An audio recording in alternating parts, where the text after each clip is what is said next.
The college tuition statement trembled in my hands as tears blurred the words, payment received and account current. After 40 years of careful saving, working overtime at the hospital, and investing every spare dollar, I had finally secured my grandchildren's educational future without ever touching the emergency fund my late husband and I had built. I should have been proud. Instead, I felt hollow as I remembered the dinner party last weekend, overhearing my son Stephen telling his children that I was financially irresponsible and living on the edge of poverty. "Poor Grandma Martha," he'd said with fake sympathy. "She's always been terrible with money. That's why she lives in that tiny house and drives that ancient car." Before we jump back in, tell us where you're tuning in from, and if this story touches you, make sure you're subscribed, because tomorrow I've saved something extra special for you. Little did Stephen know just how responsible I had been, or how his children would discover the truth about their father's lies when the fall semester began 3 months later. I sat at my kitchen table, the morning light filtering through the lace curtains that had hung in this window for 20 years. Outside, birds gathered at the feeder my husband Thomas had built before cancer took him 5 years ago. My home wasn't large, a modest 3-bedroom ranch on the outskirts of Clearwater, but it was paid for, comfortable, and filled with memories. The same couldn't be said for Stephen's McMansion in Lakeside Heights, with its crushing mortgage and endless renovations. The statement from Eastridge University sat on the table beside my coffee cup. Both Emma and Jayden had been accepted to this prestigious private college, and both would attend without a penny of student loan debt.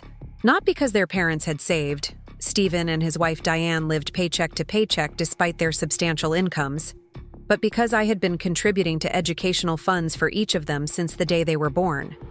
My phone chirped, with a text message from my best friend Gloria. "How did dinner go at Stephen's last night? Did you tell them about the tuition?" I sighed, unsure how to respond. The evening had gone nothing like I'd planned. I'd arrived at Stephen's house intending to surprise the kids with the news about their college funds. Instead, I'd found myself sitting silently through a meal where my son painted me as financially inept, warning his children to learn from Grandma's mistakes.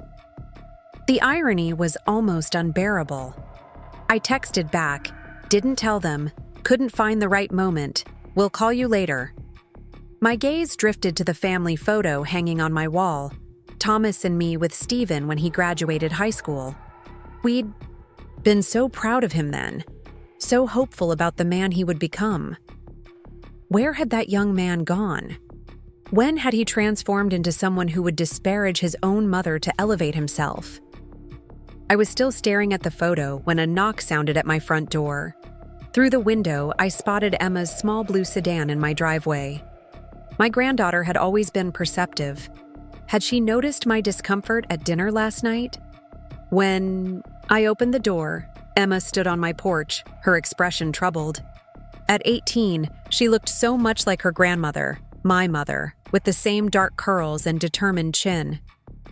"Grandma, can we talk?" she asked, stepping inside when I moved aside. I led her to the kitchen, offering coffee, which she accepted, with a distracted nod. Something was clearly on her mind. "What brings you by so early, sweetheart?" I asked, placing a steaming mug in front of her. Emma wrapped her fingers around the cup, but didn't drink. "Dad says I should consider community college instead of Eastridge," she said finally. "He says we can't afford the tuition, and I shouldn't saddle myself with massive loans." I stilled, my own coffee halfway to my lips. This was news to me. "When did he tell you this?" "Last night after you left." Emma's voice quavered slightly. "He said you made the same mistake, spending money on an expensive education instead of investing it. That's why you're, broke?" I supplied, setting my cup down carefully to hide the trembling in my hands. Emma had the grace to look uncomfortable. "I'm sorry, Grandma. I know it's not nice to talk about, but Dad says it's important we understand financial consequences." The kitchen suddenly felt too warm, my collar too tight. I'd been planning to wait to present the college funds at their graduation party next week. But Stephen's lies were already derailing Emma's plans, planting seeds of doubt where there should be excitement about her future. "Emma," I said slowly, "would you like to know the truth about your college tuition?" Her eyebrows drew together in confusion. "What do you mean?" I rose from the table and retrieved a folder from my desk in the corner. Inside were statements from the educational trust accounts I'd established for both grandchildren, along with the confirmation of tuition payment for the fall semester.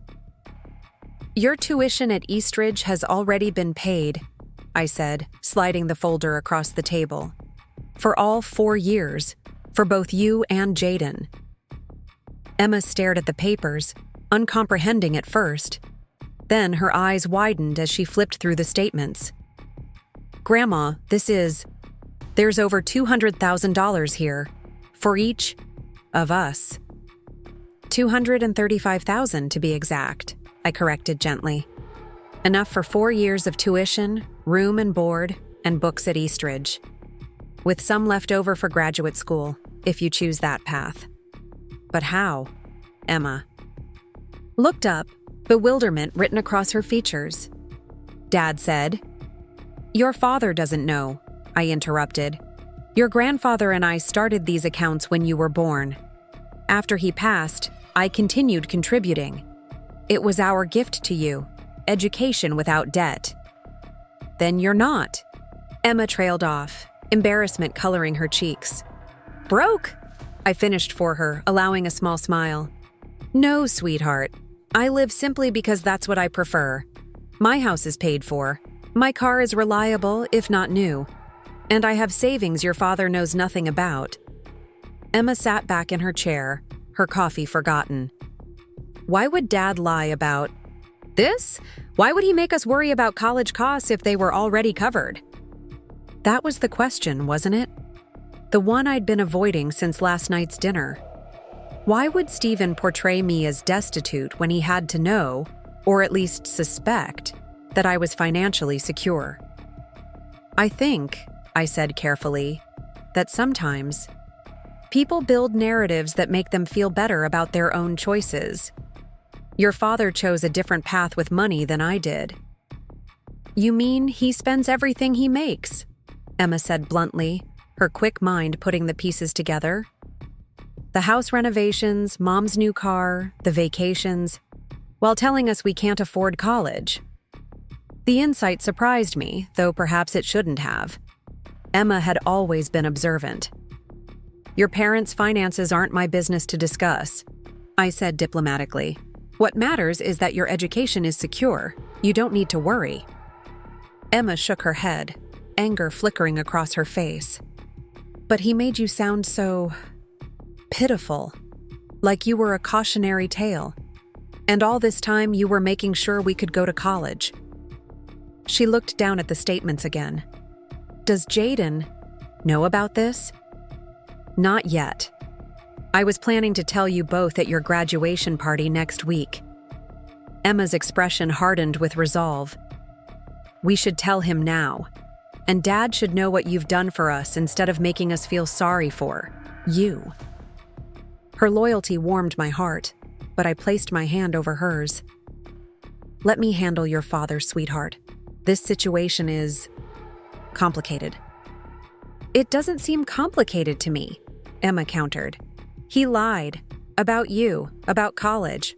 Why shouldn't he face consequences for that?" "Why indeed?" The question lingered between us as I promised to consider her perspective. But after Emma left, clutching copies of the financial statements to show her brother, I found myself wondering how to confront the son who had turned me into a financial failure in his children's eyes, while I quietly funded their futures. I picked up my phone and called Gloria. If anyone could help me navigate this mess, it would be my oldest friend. She answered on the second ring, eager for details after my cryptic text. "Stephen told the kids they couldn't afford Eastridge," I explained after recounting Emma's visit. "He's using me as an example of financial failure, Gloria. His own mother." That ungrateful little Gloria cut herself off. Sorry, Martha, but this is beyond the pale. Did Emma believe you when you showed her the accounts? Yes, she was shocked and angry at Stephen. She wants me to confront him immediately. Preparing and narrating this story took us a lot of time, so if you are enjoying it, subscribe to our channel. It means a lot to us. Now back to the story. And what do you want to do? Gloria's question was gentle but probing. I stared out my kitchen window at the garden Thomas and I had planted together. I want my grandchildren to attend the university they worked so hard to get into. I want them to know their education was always secure. And You want Stephen to acknowledge what you've done, Gloria finished for me, instead of diminishing you. Is that selfish? I asked quietly. It's human, Gloria replied. Martha, you've spent your entire life putting others first. Thomas, during his illness, Stephen throughout his childhood, now your grandchildren. Maybe it's time someone acknowledged your sacrifices instead of rewriting them as failures. Her words resonated with something that had been building inside me since last night's dinner, a slow-burning indignation that my son would use me as a negative example, turning my carefully chosen lifestyle into something shameful in his children's eyes. What would Thomas say? I wondered aloud, thinking of my straight-talking husband who never shied away from difficult conversations. Gloria's laugh crackled through the phone. You know exactly what Thomas would say. He'd tell you to put on your best dress and drive. Straight to Stephen's house to set him straight. She was right. Thomas had never tolerated disrespect, especially toward me. Our 40-year marriage had been built on mutual admiration and honesty, qualities I suddenly realized were sorely lacking in my relationship with our son. Thank you, Gloria, I said with new resolve. I think I know what I need to do. After hanging up, I sat at my kitchen table and wrote out everything I wanted to say to Stephen. All the hurt, disappointment, and anger I'd suppressed last night. Then I tore up the paper and wrote a new, simpler message. The truth about my finances, the college funds, and how his portrayal of me had affected his children's perception of their grandmother. The following evening, I drove to Stephen's house in my 10-year-old Toyota, the car he'd mockingly called my clunker, despite its perfect maintenance record and low mileage. The irony wasn't lost on me that his driveway contained 2 leased luxury vehicles with payments higher than my monthly expenses. Stephen answered the door in casual clothes, surprise evident on his face. I rarely visited unannounced. Mom, is everything okay? He stepped back to let me enter the marble-floored foyer that had cost more than my first house. We need to talk, I said simply, following him into the expansive living room where designer furniture sat largely unused. Diane was out, he explained, at a fundraiser for her social club. The children were upstairs studying. What's this about? Stephen asked, gesturing for me to sit on an uncomfortable-looking white sofa. I remained standing. It's about what you told Emma and Jayden about college. About not being able to afford Eastridge. Stephen's expression shifted, defensiveness creeping into his posture. Mom, our finances aren't really your concern. The kids don't understand how expensive college is these days. Their tuition is paid, I interrupted, all 4 years, for both of them. Stephen blinked, clearly not processing my words. What are you talking about? The educational trusts your father and I established when they were born, I explained evenly. They've been fully funded for years. Emma and Jayden can attend Eastridge without a penny of debt. My son stared at me, confusion giving way to disbelief. That's not possible. Those accounts would need to contain nearly $500,000. $470,000 to be exact, I confirmed. Plus the extra we set aside for graduate school if they choose that path. Stephen sank onto the sofa, his face pale. You can't have that kind of money. Why not? I challenged, finally taking a seat across from him. Because I live in a modest home? drive an older car, shop at discount stores. Those aren't signs of poverty, Stephen. They're choices. But Dad's medical bills, he protested weakly, the hospital costs, were covered by the excellent insurance your father insisted we maintain, I finished. The same forward thinking that led us to start saving for your children's education before you even thought about their college costs. The accusation hung in the air between us. Stephen had the decency to look ashamed, if only briefly. You told your children I was broke, I continued, my voice steady despite the emotion building in my chest. You made me into a cautionary tale of financial irresponsibility when the truth is exactly the opposite. Why would you do that? Stephen ran a hand through his hair, a gesture so like his father that it momentarily softened my resolve. It wasn't about you, Mom. It was about teaching them the value of money. By lying about their grandmother? I asked incredulously. By making them think they couldn't attend their dream school when their tuition was already secured? I didn't know about the accounts, he insisted. You never told me. Would it have mattered? I challenged. Or would you have found some other way to diminish me in their eyes to elevate yourself? The harsh words silenced him. For a moment, I saw a flash of the little boy who had once adored me. The child who had proudly introduced me at school events, who had bragged about his mom, the nurse who helped sick people get better. When had that child transformed into a man who would use his mother as a negative example? I never meant to hurt you, Stephen finally said, his voice subdued. I just wanted them to understand that actions have consequences, that they need to be careful with money. And what consequence should there be for lying to your children? I asked quietly. For making them believe something untrue about someone who loves them? Before Stephen could answer, footsteps sounded on the stairs. Emma and Jayden appeared in the doorway, their expressions somber. How long they had been listening, I couldn't tell, but from Jayden's stormy face, I suspected they had heard enough. Is it true? Jayden asked, looking directly at me. About the college fund? I nodded, feeling a stab of regret that this moment of revelation had come wrapped in family conflict rather than celebration. Yes, your education at Eastridge is fully funded. And Dad knew? Jayden's gaze shifted to his father. Accusation, clear in his voice. No, I interjected before Stephen could respond. Your father didn't know about the specific accounts. That was meant to be a surprise for your graduation. But he told us Grandma was broke, Emma said, entering the room, fully now, that she made bad financial decisions we should avoid. Stephen rose from the sofa, clearly uncomfortable with this confrontation. Emma, that's not exactly what I said. It's exactly what you said, Emma interrupted, unusual defiance in her voice. You said Grandma never learned financial discipline, and that's why she lives like she does. You made it sound like she was one step away from needing our help.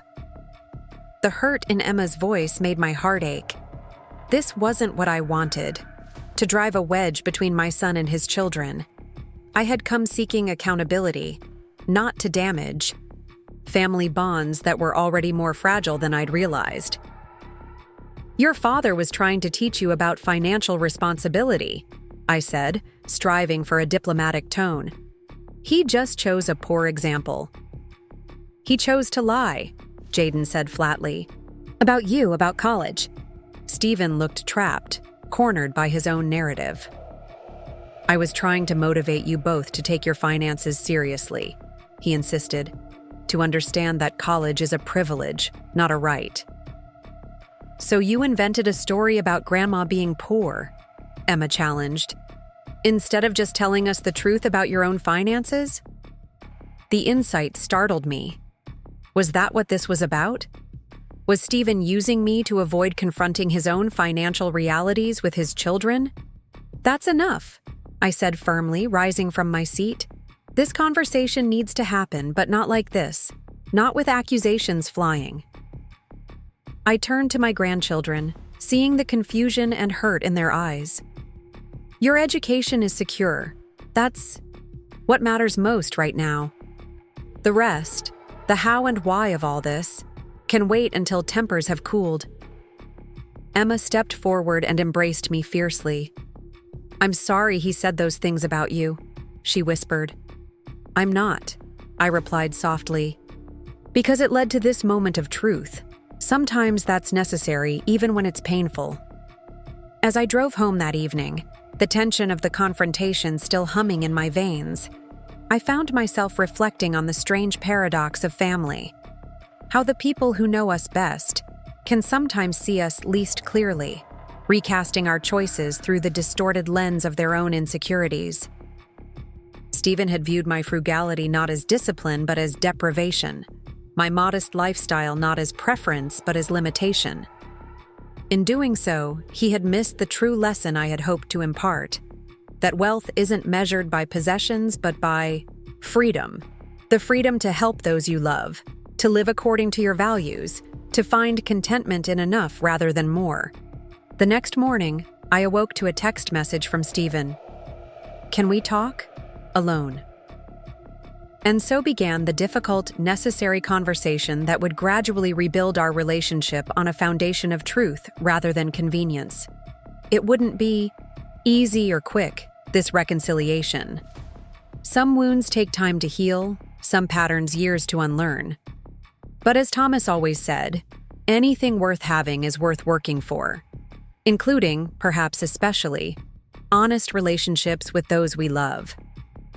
3 months later, I sat in the auditorium of Eastridge University for the freshman welcome ceremony. Emma and Jayden had both been accepted into the honors program, their academic achievements earning them additional recognition beyond their admission. Beside me sat Stephen and Diane, our relationship still tender but healing. Thank you, Stephen said quietly as we watched Emma cross the stage to receive her honors program certificate. Not just for the tuition, but for forcing me to confront some uncomfortable truths about myself. I squeezed his hand in response, words unnecessary, between us. Later, as we celebrated at a restaurant near campus, Jayden raised his glass in a toast. To Grandma Martha, he said, his young face solemn, who taught us that true wealth isn't about what you have, but what you give, and what you stand for. As glasses clinked around the table, I caught Stephen's eye across the table. In his gaze, I saw something I had missed for too long. Respect, tinged with the humility of someone who has recognized a truth previously hidden from himself. It wasn't a perfect ending, but it was a new beginning. And sometimes that's the greatest wealth of all. I picked up my phone and called Gloria. If anyone could help me navigate this mess, it would be my oldest friend. She answered on the second ring, eager for details after my cryptic text. Stephen told the kids they couldn't afford Eastridge, I explained after recounting Emma's visit. He's using me as an example of financial failure, Gloria. His own mother. That ungrateful little... Gloria cut herself off. Sorry, Martha, but this is beyond the pale. Did Emma believe you when you showed her the accounts? Yes, she was shocked and angry at Stephen. She wants me to confront him immediately. And what do you want to do? Gloria's question was gentle but probing. I stared out my kitchen window at the garden Thomas and I had planted together. I want my grandchildren to attend the university they worked so hard to get into. I want them to know their education was always secure. And You want Stephen to acknowledge what you've done, Gloria finished for me, instead of diminishing you. Is that selfish? I asked quietly. It's human, Gloria replied. Martha, you've spent your entire life putting others first. Thomas during his illness, Stephen throughout his childhood, now your grandchildren. Maybe it's time someone acknowledged your sacrifices instead of rewriting them as failures. Her words resonated with something that had been building inside me since last night's dinner. a slow-burning indignation that my son would use me as a negative example, turning my carefully chosen lifestyle into something shameful in his children's. Guys, what would Thomas say? I wondered aloud, thinking of my straight-talking husband who never shied away from difficult conversations. Gloria's laugh crackled through the phone. You know exactly what Thomas would say. He'd tell you to put on your best dress and drive straight to Stephen's house to set him straight. She was right. Thomas had never tolerated disrespect, especially toward me. Our 40-year marriage had been built on mutual admiration and honesty, qualities I suddenly realized were sorely lacking in my relationship with our son. Thank you, Gloria, I said with new resolve. I think I know what I need to do. After hanging up, I sat at my kitchen table and wrote out everything I wanted to say to Stephen, all the hurt, disappointment, and anger I'd suppressed last night. Then I tore up the paper and wrote a new, simpler message. The truth about my finances, the college funds, and how his portrayal of me had affected his children's perception of their grandmother. The following evening, I drove to Stephen's house in my 10-year-old Toyota, the car he'd mockingly called my clunker, despite its perfect maintenance record and low mileage. The irony wasn't lost on me that his driveway contained 2 leased luxury vehicles with payments higher than my monthly expenses. Stephen answered the door in casual clothes, surprise evident on his face. I rarely visited unannounced. Mom, is everything okay?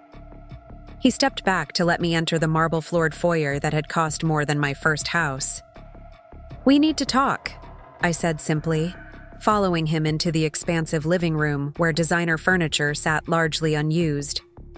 Diane was out, he explained, at a fundraiser for her social club. The children were upstairs studying. What's this about? Stephen asked, gesturing for me to sit on an uncomfortable-looking white sofa. I remained standing. It's about what you told Emma and Jayden about college, about not being able to afford Eastridge. Stephen's expression shifted, defensiveness creeping into his posture. Mom, our finances aren't really your concern. The kids don't understand how expensive college is these days. Their tuition is paid, I interrupted. All 4 years, for both of them. Stephen blinked, clearly not processing my words. What are you talking about? The educational trusts your father and I established when they were born, I explained evenly. They've been fully funded for years. Emma and Jayden can attend Eastridge without a penny of debt. My son stared at me, confusion giving way to disbelief. That's not possible. Those accounts would need to contain nearly $500,000. $470,000 to be exact, I confirmed. Plus the extra we set aside for graduate school if they choose that path. Stephen sank onto the sofa, his face pale. You can't have that kind of money.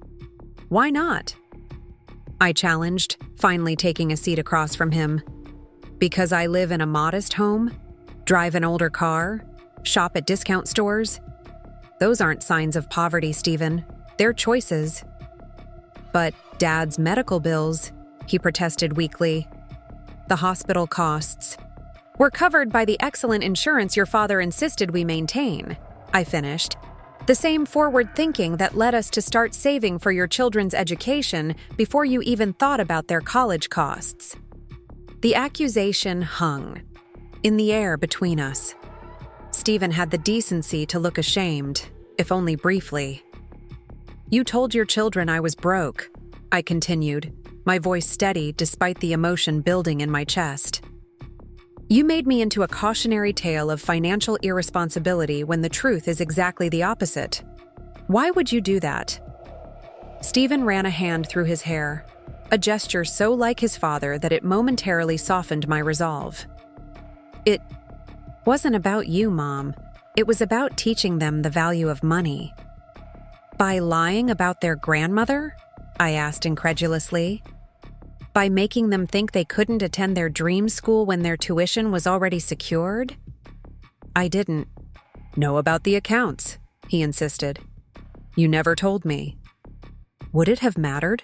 I challenged. Or would you have found some other way to diminish me in their eyes to elevate yourself?" The harsh words silenced him. For a moment, I saw a flash of the little boy who had once adored me, the child who had proudly introduced me at school, Events who had bragged about his mom, the nurse who helped sick people get better. When had that child transformed into a man who would use his mother as a negative example? "I never meant to hurt you," Stephen finally said, his voice subdued. "I just wanted them to understand that actions have consequences, that they need to be careful with money." "And what consequence should there be for lying to your children?" I asked quietly. "For making them believe something untrue about someone who loves them?" Before Stephen could answer, footsteps sounded on the stairs. Emma and Jayden appeared in the doorway, their expressions somber. How long they had been listening, I couldn't tell, but from Jayden's stormy face, I suspected they had heard enough. "Is it true?" Jayden asked, looking directly at me. "About the college fund?" I nodded, feeling a stab of regret that this moment of revelation had come wrapped in family conflict rather than celebration. "Yes, your education at Eastridge is fully funded." "And Dad knew?" Jayden's gaze shifted to his father, accusation clear in his voice. "No," I interjected before Stephen could respond. "Your father didn't know about the specific accounts. That was meant to be a surprise for your graduation." "But he told us Grandma was broke," Emma said, entering the room fully now. "That she made bad financial decisions we should avoid." Stephen rose from the sofa, clearly uncomfortable with this confrontation. "Emma, that's not exactly what I said." "It's exactly what you said," Emma interrupted, unusual defiance in her voice. "You said Grandma never learned financial discipline, and that's why she lives like she does. You made it sound like she was one step away from needing our help." The hurt in Emma's voice made my heart ache. This wasn't what I wanted, to drive a wedge between my son and his children. I had come seeking accountability, not to damage family bonds that were already more fragile than I'd realized. "Your father was trying to teach you about financial responsibility," I said, striving for a diplomatic tone. "He just chose a poor example." "He chose to lie," Jayden said flatly. "About you, about college." Stephen looked trapped, cornered by his own narrative. "I was trying to motivate you both to take your finances seriously," he insisted. "To understand that college is a privilege, not a right." "So you invented a story about Grandma being poor?" Emma challenged. "Instead of just telling us the truth about your own finances?" The insight startled me. Was that what this was about?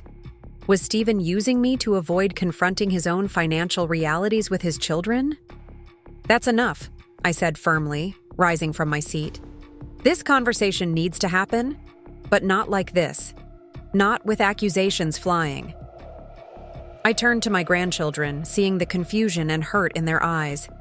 "Your education is secure. That's what matters most right now. The rest, the how and why of all this, can wait until tempers have cooled." Emma stepped forward and embraced me fiercely. "I'm sorry he said those things about you," she whispered. "I'm not," I replied softly. "Because it led to this moment of truth. Sometimes that's necessary, even when it's painful." As I drove home that evening, the tension of the confrontation still humming in my veins, I found myself reflecting on the strange paradox of family. How the people who know us best can sometimes see us least clearly, recasting our choices through the distorted lens of their own insecurities. Stephen had viewed my frugality not as discipline but as deprivation, my modest lifestyle not as preference but as limitation. In doing so, he had missed the true lesson I had hoped to impart: that wealth isn't measured by possessions, but by freedom. The freedom to help those you love, to live according to your values, to find contentment in enough rather than more. The next morning, I awoke to a text message from Stephen. "Can we talk?" Alone. I texted back a simple yes, and suggested meeting at River's Edge Cafe, A quiet place downtown where we could speak privately. The neutral territory seemed important, somehow. 2 hours later, I watched Stephen approach my table by the window. He looked tired, the confident swagger he typically carried himself with notably absent.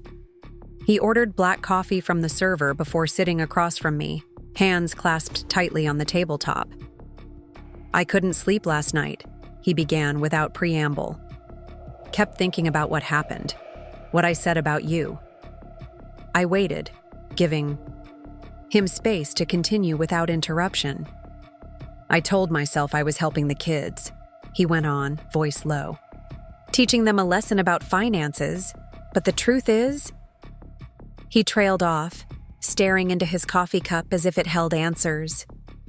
"The truth is what, Stephen?" I prompted gently when the silence stretched too long. "The truth is, I'm drowning," he admitted, finally meeting my eyes. "The house, the cars, Diane's spending, it's all more than we can afford. We've been living on credit for years, and it's catching up to us.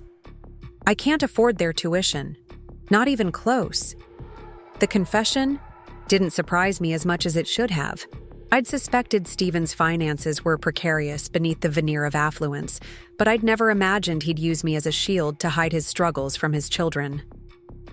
"You could have told them the truth," I said. "Kids are resilient. They can handle financial reality." Stephen laughed bitterly. "What reality? That their father is a failure? That all the things I've taught them about success and achievement are hollow? That the lifestyle they've grown accustomed to is built on sand? That would have been more honest than making me your cautionary tale," I pointed out, though not unkindly. He had the grace to look ashamed. "I know, it was wrong and I'm sorry. When Emma came home last night and confronted me with those account statements, showing me what you'd done for them all these years while I was..." He shook his head. "I've never felt so small. Part of me, a part I wasn't entirely proud of, felt a flash of satisfaction at his remorse. But a larger part recognized the wounded pride of a son who had somehow lost his way, a father desperate to maintain his children's respect. The money was always meant for Emma and Jayden," said after a moment. "Your father and I started saving the day Emma was born. It was going to be our surprise for their high school graduation, the knowledge that they could pursue higher education without financial burden. Why didn't you tell me?" "Would it have changed anything?" I countered. "Or would you have factored it into your spending, knowing there was a safety net?" His silence was answer enough. "Stephen," I continued more gently, "the money isn't the issue here. It's the narrative you've created about me, about financial responsibility." "I know," he acknowledged. "It was easier to paint you as financially naive than to admit my own mistakes, to suggest your modest lifestyle was a result of poor choices, rather than deliberate decisions." He looked around the cafe, as if seeing it with new eyes. "The irony is, you've probably got more actual wealth than I do, despite all my trappings of success." "Wealth isn't just about money," I reminded him. "It's about security, peace of mind, freedom from worry. All things I don't have," he admitted ruefully. We sat in silence for a moment, the weight of truth between us, uncomfortable but somehow cleansing, like the sting of antiseptic on a long festering wound. "What happens now?" Stephen eventually asked. "That depends on what you want to happen," I replied. "The kids know about their college funds. They know I'm not the financial disaster you portrayed. The question is, what you're going to do with that knowledge." "I need to apologize to them," he said immediately. "And to you, properly." "Yes," I agreed. "But beyond that, don't you think it's time for some financial honesty in your own home? About what you can truly afford, what's sustainable?" Stephen looked stricken. "Diane won't like it. She's used to certain standards." "Then perhaps Diane needs to be part of this conversation too," I suggested. "Before things spiral further." I could see the resistance in his expression. the deeply ingrained habit of avoiding difficult truths. It reminded me painfully of his father in the early years of our marriage, before life had taught Thomas that transparency, however uncomfortable, was always less costly than deception. "I don't know if I can," he admitted. "You can," I assured him. "Because you must. For Emma and Jayden. For yourself."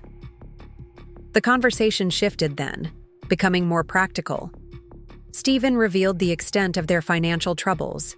The second, mortgage I hadn't known about, the credit card debt that had ballooned after last year's extravagant holiday in Europe, the investments that had soured. It was worse than I'd imagined, but not beyond repair with discipline and honesty. "Your father faced similar challenges when you were young," I told him, surprising myself with this revelation. I had always protected Stephen from the knowledge of our early financial struggles. "The construction business nearly went under during the recession. We almost lost everything." Stephen looked startled. "I never knew that." "We didn't want you to worry," I explained. "But Thomas pulled us through by being ruthlessly honest about our situation, by cutting back temporarily so we could rebuild, by remembering what truly mattered." My son was quiet, absorbing this new understanding of his childhood, of the father he had idolized, but perhaps never truly known. "Would you—" he hesitated. "Would you help me figure this out? The way you and Dad did?" The request touched something deep within me. The maternal instinct that had never faded, the desire to protect my child even as he approached middle age. But I recognized that true help meant supporting his growth, not rescuing him from consequences. "I'll help you create a plan," I agreed. "But you have to implement it. You have to have the difficult conversations with Diane, with the kids. You have to be honest about the changes needed." He nodded soberly. "I understand." As we parted outside the cafe, Stephen embraced me awkwardly, the first genuine hug we'd shared in longer than I could remember. "Thank you," he murmured. "For the college funds, for this conversation, for not giving up on me." "I'm your mother," I replied simply. "I never could."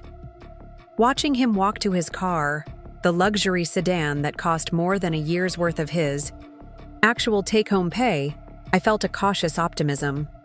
The road ahead wouldn't be easy for Stephen and his family. Financial habits are deeply ingrained, often tied to emotional needs and insecurities that money temporarily soothes but never truly resolves. But acknowledgement was the first step toward change, and today, at least, he had taken that step. Back. Home. I found Emma waiting on my porch swing, her expression troubled. She stood as I approached, helping me with the grocery bags I'd picked up after leaving the cafe. "I told Jayden everything," she said as we entered the kitchen. "About the college funds, about what Dad said about you. He's really upset." "I'm sorry about that," I said, meaning it. "This wasn't how I wanted you to learn about the educational trusts." Emma began unpacking groceries, a habit from childhood visits when she'd always helped in the kitchen. "Dad texted me, said he wants to talk to Jayden and me tonight, that he has something important to tell us." "That's good," I replied carefully, not wanting to betray Stephen's confidence but hoping he was following through on his promise of honesty. "Is he in trouble?" Emma asked astutely. "Financially, I mean. Is that why he said those things about you?" I considered my answer carefully. "Your father is facing some challenges," I acknowledged. "But it's his story to tell, not mine. Just try to listen with an open heart, Emma. Remember that everyone makes mistakes, especially when they're afraid." She nodded slowly, though I could see the hurt and confusion still swimming in her eyes. Eyes so like her grandfather's, thoughtful and deep. "I'll try, but I'm still angry about what he said about you." "I know," I said, touching her cheek gently. "And I appreciate your loyalty. But anger doesn't solve problems. It just creates new ones. Your father loves you very much. He got lost for a while in trying to provide a certain kind of life, but that doesn't change how much he cares. Emma helped me finish putting away the groceries, then lingered, clearly not ready to return home and face the coming conversation. We ended up in the garden, deadheading roses and pulling weeds in comfortable silence, the kind of peaceful activity that had always helped us both. "Think more clearly. Grandma," she said eventually, "how did you learn to be so good with money, to save so much when Dad couldn't even save for our college?" The question wasn't accusatory, just genuinely curious. I paused in my gardening, considering how to explain decades of financial philosophy to someone just starting their adult life. "I learned from necessity," I began, sitting back on my heels. "When your grandfather and I were first married, we had very little. Thomas was building his construction business from nothing, and I was working at the hospital for modest pay. We made mistakes, credit card debt, a car we couldn't really afford." Emma looked surprised.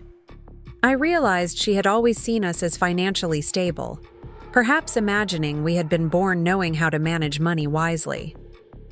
"The turning point came when we nearly lost our first house," I continued. "The payments became too much with Thomas's. Irregular income. We had to make hard choices, sell the car, cut back to bare essentials, work extra shifts. It was terrifying, but it taught us valuable lessons." "Like what?" Emma asked, genuinely interested. "Like understanding the difference between wants and needs. Like recognizing that temporary discomfort is better than long-term financial stress. Like knowing that what you own ends up owning you if you're not careful." I brushed dirt from my hands, remembering those lean years with a clarity that time hadn't dimmed. But the most important lesson was that security brings freedom. Freedom to make choices based on what truly matters, not on financial pressure. "Is that why you started our college funds? For our freedom?" I nodded, touched by her perception. "Education opens doors. Your grandfather and I wanted you to walk through those doors without the burden of debt holding you back. To choose paths based on passion and purpose, not just on which job would pay off student loans fastest." Emma was quiet for a moment, absorbing this. Dad never talked about money like that. It was always about appearances, about having the right address, the right car, the right vacations to post on social media. "Different generations, different lessons," I said diplomatically, though privately I thought Stephen had missed the deeper wisdom his father had tried to impart, that money was a tool, not a measure of worth or success. As twilight began to settle over the garden, Emma reluctantly prepared to leave. Her father's message had asked for a family dinner at 7, and despite her lingering anger, she had agreed to attend. "Will you be okay?" I asked as we walked to her car. "Tonight might be difficult." She smiled wryly, suddenly looking older than her 18 years. "I'll manage. Jayden's the one I'm worried about. He idolizes Dad, you know? Finding out he lied about you about college. It's hit him hard." I squeezed her hand. "Just remember that people can be imperfect and still worthy of love. Your father included." After Emma left, I spent the evening in uncharacteristic restlessness, wondering how Stephen's conversation with his family was progressing. Was he truly being honest about their financial situation? Was Diane receptive or resistant? Were Emma and Jayden finding room for forgiveness alongside their understandable hurt? I picked up the phone several times, tempted to call Gloria and share the day's developments, but ultimately decided against it. Some stories need time to unfold before they're ready to be told, even to trusted friends. Instead, I sat on my back porch, watching fireflies appear in the gathering darkness, thinking about the strange circular nature of family lessons. How we try to protect our children from our mistakes only to sometimes prevent them from learning the very wisdom those mistakes provided. How financial security, like so many important things, is built not on grand gestures, but on daily choices, consistent habits, small sacrifices that compound over time. My phone buzzed just after 10 o'clock. A text message from Stephen. It's done. Hardest conversation of my life. Kids stunned but supportive. Diane. Processing. Thank you for pushing me toward honesty. More tomorrow.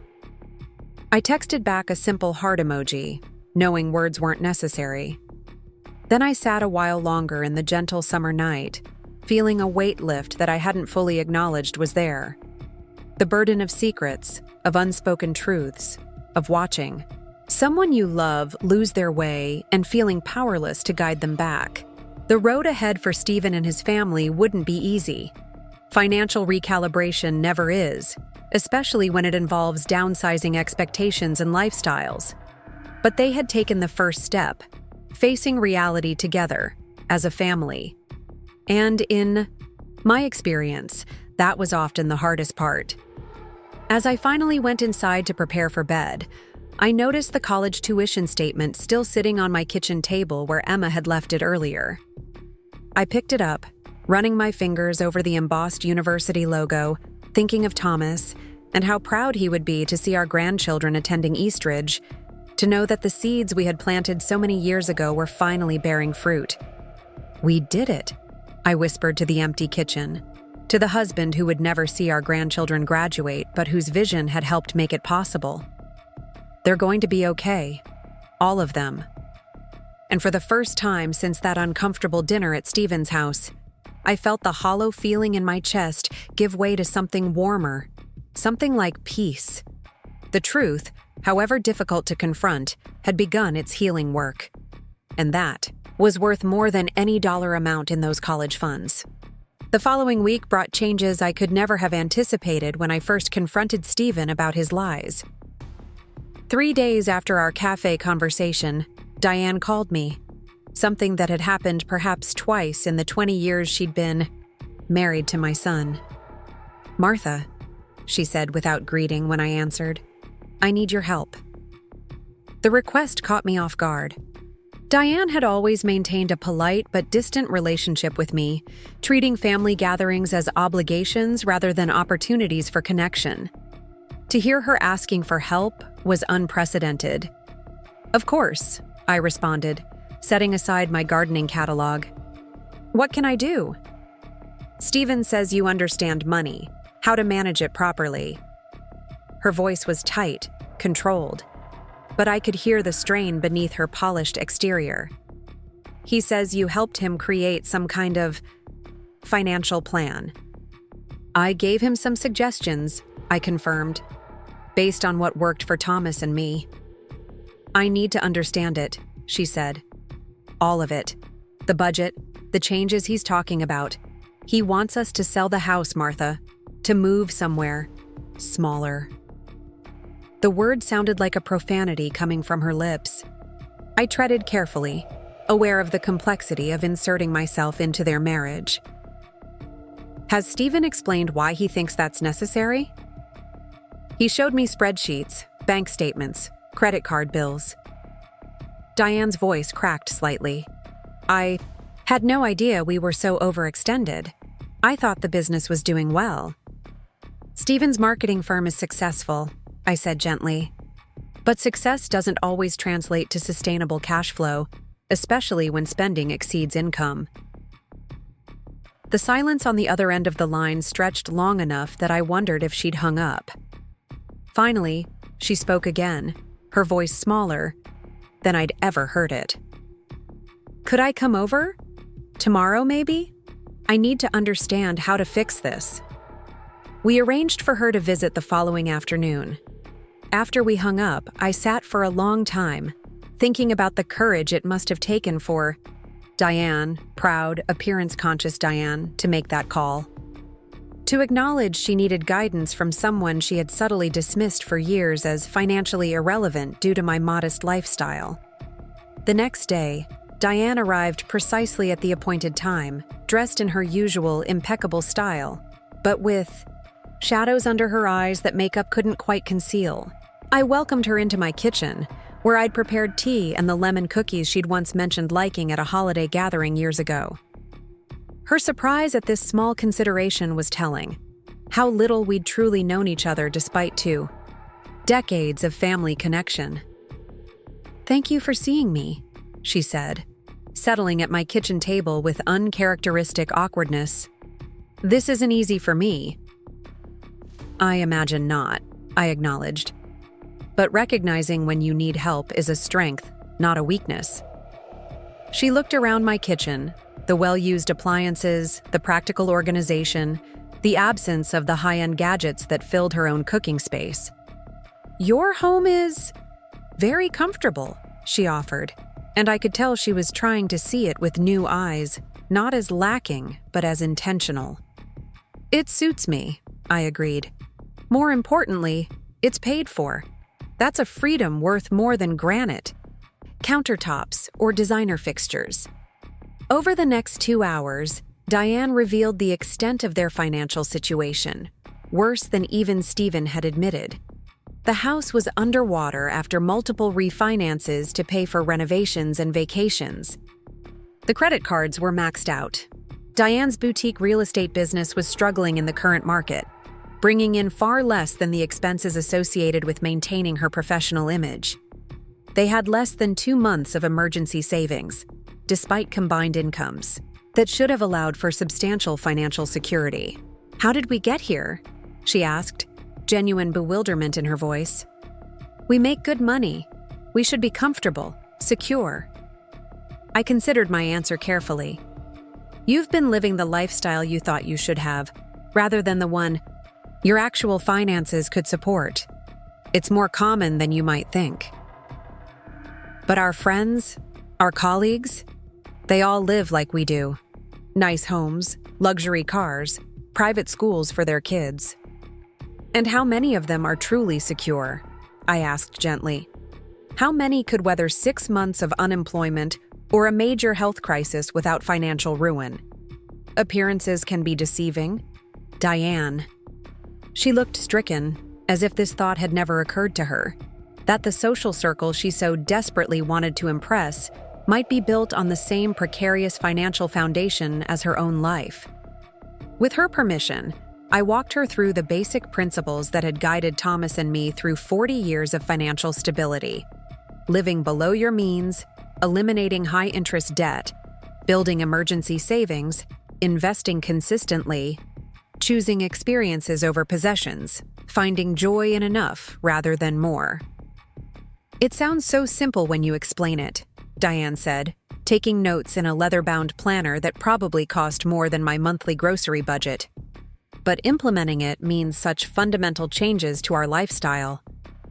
"Yes," I agreed, not sugarcoating the reality.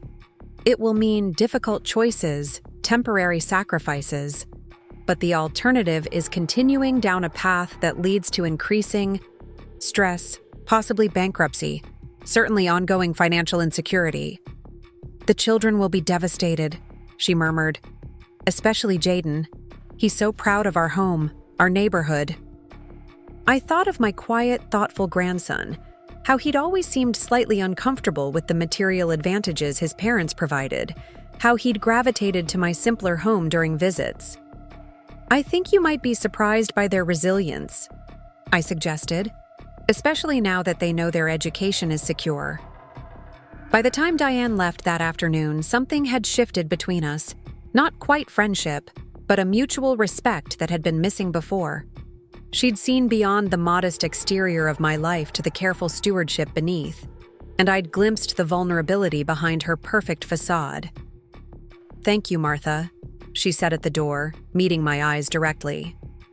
"For the guidance, yes, but more for not judging us. For not saying I told you so when you could have." "We're family," I replied simply. "That means supporting each other through difficulties, not keeping score."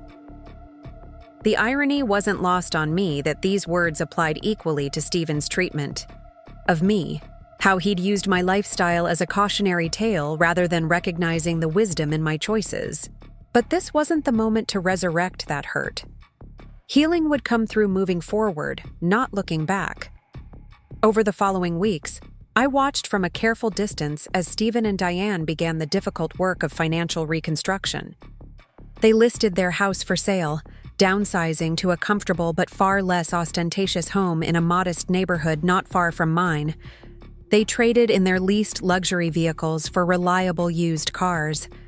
Stephen took on additional clients to increase his firm's revenue, while Diane expanded her real estate focus to include more attainable properties rather than just luxury listings. Each step was painful for them, each downsizing decision a small grief that required mourning. But beneath the difficulty, I began to see something unexpected emerging, a lightness, a relief, as if the weight of maintaining appearances had been even heavier than they'd realized. Emma and Jayden adapted to the changes with surprising grace. Emma, practical and forward-thinking, helped her parents sort through possessions, ruthlessly identifying items to sell or donate. Jayden, initially resistant to the move, found unexpected satisfaction in helping Stephen renovate parts of their new, smaller home, discovering a talent for carpentry that reminded me painfully of Thomas. As July turned to August and the start of the fall semester approached, preparations for the children's departure to college intensified. Shopping trips for dorm essentials became exercises in mindful consumption rather than conspicuous spending, with Diane surprising everyone by becoming an enthusiastic thrift store convert, proudly displaying vintage finds that gave Emma's dorm decor unique character. One evening in mid-August, Stephen called to invite me to dinner at their new home, the first formal gathering since they had moved. "Nothing fancy," he assured me. "Just family." When I arrived, I found the modest ranch house transformed not by expensive renovations, but by thoughtful touches: fresh paint, refinished hardwood floors uncovered beneath the previous owner's carpeting, a garden starting to take shape in the key backyard. It was smaller than their previous home by half, but somehow felt more spacious, more breathable. Diane greeted me with a genuine warmth that still surprised me, leading me through to their back patio where Stephen was grilling simple burgers. Emma and Jayden were setting a table beneath a mature oak tree, bickering good-naturedly about proper napkin placement. "What do you think?" Stephen asked as I surveyed their new domain. "Quite a change from Lakeside Heights." "It suits you," I said, echoing what I'd told Diane about my own home. "All of you." He nodded, a new contentment in his expression. "It does, doesn't it? We're still adjusting, but it already feels more like home than the big place ever did." Diane joined us, handing me a glass of iced tea. "We're not quite where we need to be financially yet," she admitted, "but we can see the path now. Another year of disciplined spending and debt reduction, and we'll be on solid ground. And without college tuition to worry about," Stephen added, glancing at me with gratitude that still held traces of shame. "Thanks to you and Dad." The acknowledgement, simple but sincere, healed something in me that I hadn't realized was still wounded. Not that I needed credit for the college funds. They had always been meant as a quiet gift, not a bid for recognition. But hearing Stephen acknowledge our foresight, our planning, our sacrifice instead of dismissing my financial choices as failures represented a fundamental shift in how he saw me. Dinner was simple but delicious. Burgers, fresh corn, a salad from Diane's newly planted garden, and homemade ice cream that Emma and Jayden had prepared. The conversation flowed easily, punctuated by laughter that felt more genuine than I could remember hearing at their formal dinner parties in the Lakeside Heights home. As we lingered over dessert in the gathering twilight, fireflies beginning to appear at the edges of the yard, Jayden cleared his throat with uncharacteristic assertiveness. "We have something we want to discuss," he said, glancing at Emma, who nodded encouragement. "About college." A quick shadow of worry crossed Stephen's face, instinctive concern about expenses despite knowing the tuition was covered. "What about it?" "We've been thinking," Emma continued, "about the college fund and how generous it is. About how it covers more than just tuition and housing." I watched them, curious where this was leading. The funds were indeed generous. designed to cover all reasonable educational expenses with some margin for unexpected costs or graduate studies. "The thing is," Jayden said, his voice gaining confidence, "we don't need all of it, not with the scholarships Emma received and the work-study position I got in the physics department. We want to reallocate some of the funds," Emma explained, using the formal financial terminology she'd picked up during our recent conversations about money management. "For a different purpose." Stephen frowned slightly. "What kind of purpose?" The siblings exchanged glances, then Emma continued. "We want to create a scholarship, a small one, through Eastridge's foundation, for students whose grandparents are their primary financial supporters for college. The simplicity and thoughtfulness of their proposal caught me by surprise, emotion welling in my throat too quickly to suppress. It would be called the Thomas and Martha Griffin Memorial Scholarship," Jayden added, "to honor what you and Grandpa did for us and to help other students in similar situations." "Thomas and Martha Griffin Educational Fund," I corrected gently. "No memorial while I'm still very much alive, thank you." Emma laughed, the tension broken. "Fair enough. What do you think?" What did I think? I thought my heart might burst with pride at these remarkable young people, who had faced family turmoil and financial truths with such maturity, who had looked beyond their own advantages to consider how they might extend similar opportunities to others. "I think it's a wonderful idea," I said, voice steadier than I felt. "Your grandfather would be immensely proud."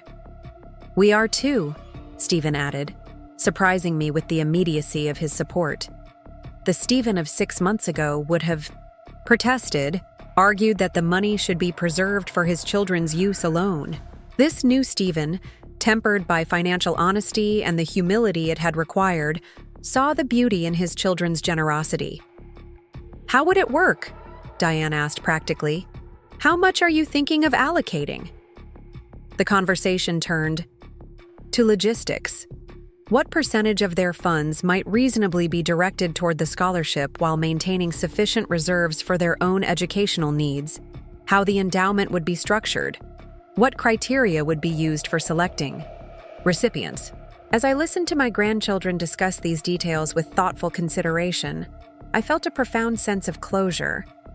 The money Thomas and I had set aside had achieved its primary purpose, securing Emma and Jayden's educational opportunities, but was now expanding to honor the spirit behind our saving. The belief that education was a doorway to possibility that should be accessible to all deserving students, not just those with financial advantages. Later, as Stephen walked me to my car, the night air fragrant with Diane's newly planted jasmine, he paused with uncharacteristic hesitation. "I've been meaning to tell you something," he said, hands in his pockets in a gesture that reminded me painfully of his teenage self. "About the downsizing, the financial changes." "What's that?" I prompted when he didn't continue. "It's been hard," he admitted. "Giving up the house, the cars, the lifestyle we'd become accustomed to? Harder than I expected?" I nodded, waiting for him to continue. "But also freeing," he said, finding the word with apparent surprise. "Like I've been carrying this enormous weight of keeping up appearances, of projecting success through possessions. And now that it's gone, I can breathe again." He looked back at the modest house with its warm lights glowing against the evening. "For the first time in years, I'm not dreading the credit card bills or lying awake wondering how to cover everything. We're living within our means, building savings, seeing a future that doesn't involve working until we drop just to maintain. A lifestyle we never really enjoyed." "That's the secret your father and I discovered," I told him. "True wealth isn't about what you have, but about the gap between what you have and what you need. The wider that gap, the greater your freedom." Stephen nodded slowly. "I wish I'd understood that sooner, before I nearly bankrupted us trying to impress people who probably didn't even notice or care." "You understand it now," I pointed out. "That's what matters." He hesitated, then embraced me. A real hug, not the perfunctory gesture our interactions had been reduced to in recent years. "Thank you," he said simply. "For the college funds, yes, but more for not giving up on me. For showing me another way to live, even when I was too blind to see it." As I drove home that night, I thought about the strange, circular journey our family had traveled these past months. From Stephen using me as a negative financial example to his children, to those same children creating a scholarship in my name. From my quiet hurt at being mischaracterized, to the unexpected healing that had come through honest confrontation. The moonlight silvered familiar landmarks as I turned onto my street. The community garden where I volunteered, the library where I led a weekly reading program for seniors, the small park where I often walked on summer evenings. My neighborhood wasn't prestigious, my home wasn't impressive by conventional measures, but every element of my life had been chosen with intention, aligned with values that prioritized security over status, relationships over acquisitions, contentment over constant striving. And now, through unexpected circumstances, those values had been transmitted to a new generation, not through lectures or direct instruction, but through living example and the quiet power of contrast. Emma and Jayden had observed both paths, their parents' pursuit of appearance at the cost of security, and my choice of substance over show, and had drawn their own conclusions about which led to genuine well-being. As I pulled into my driveway, I noticed something new on my front porch, a wooden bench that hadn't been there when I left. Approaching cautiously in the darkness, I found a small card attached with a simple message in Jayden's careful handwriting. "For Grandma's garden, built with love and gratitude. Jay." The bench was beautifully crafted, with elegant proportions and smooth joinery that spoke of careful attention to detail. Running my hands over the polished surface, I realized that Jayden must have been working on this project for weeks, probably in Stephen's garage during the house transition. It was his first major woodworking creation, a talent inherited from a grandfather he barely remembered, but whose values were somehow finding expression through him nonetheless. I sat on the bench, testing its sturdiness, feeling the solid support beneath me just as I had tried to provide for my family. The night air was cool against my skin, crickets singing an elaborate chorus from the nearby fields, stars scattered across the clear sky, reminding me, as they always did, of how small our human concerns are in the cosmic scheme, yet how precious in their immediacy.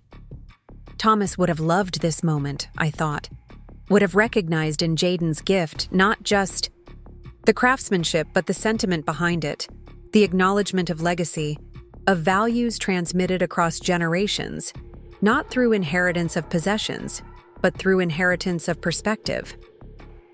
The college funds that had catalyzed our family's recent transformation had never been about the money itself.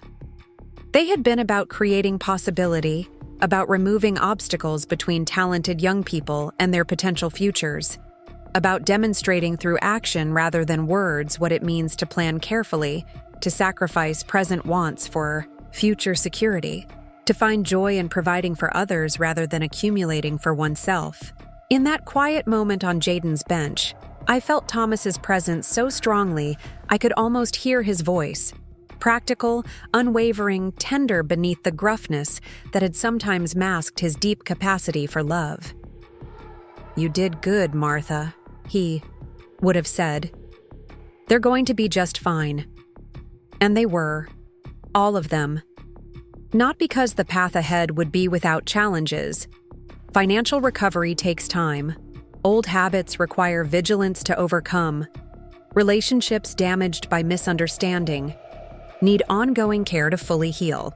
But because they had found their way back to what truly matters, honesty with themselves and each other, alignment between values and choices, recognition that genuine security comes not from impressing others, but from living authentically within one's means. As I finally went inside, leaving Jayden's bench to greet me each morning from its perfect position beneath the kitchen window. I felt a deep contentment that had nothing to do with money or status or others' perceptions.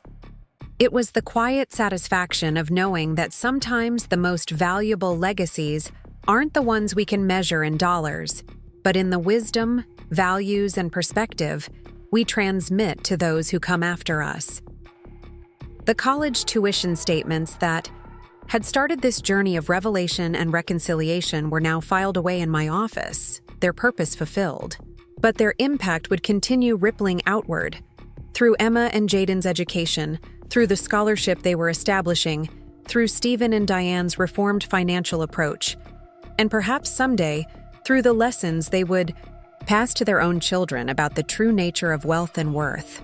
Some might call it ironic that my son had once portrayed me as a financial failure to his children, only to discover that my choices represented the very wisdom he most needed. But I preferred to see it as simply human, the humbling circle of learning, misunderstanding, correction, and growth that defines our most important relationships. The circle that continues turning as long as we have the courage to face truth, offer forgiveness, and recognize that genuine love sometimes means standing firm in what we know to be right, even when those we care for most cannot yet see it.